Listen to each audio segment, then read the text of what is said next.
Beach time tayo. Kahit mainit, beach time. Bayan ah, sa Corping. Diba? Ayos ang lugar nito. Kaso malayo ang mic. Sasakay tayo ng bangka na may kubo. Bangka na may kubo. Ayan o.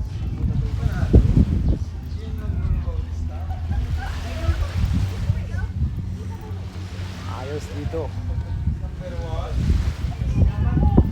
Tapos meron tayong bangka doon. O, diba? Tapos isama na natin ang ating jet ski. Jet ski. Jet ski.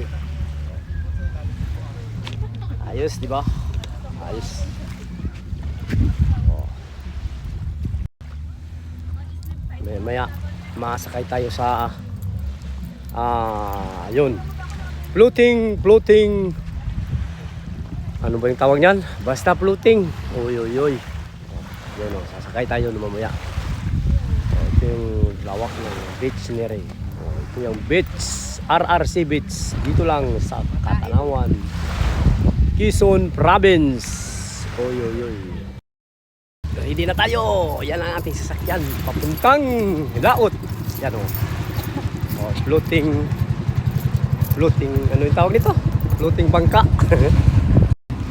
Ayos, di ba? Ito yung sasakyan natin. Punta tayo sa laot. May ano tayo. Anong tawag na rin? Life vest. Di ba?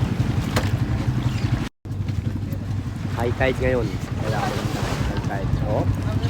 Nilalagyan na ng trapal. Para baka sakaling baka umulan ba? Umulan. Kahit maghapon tayo sa laot, mayroong kubo.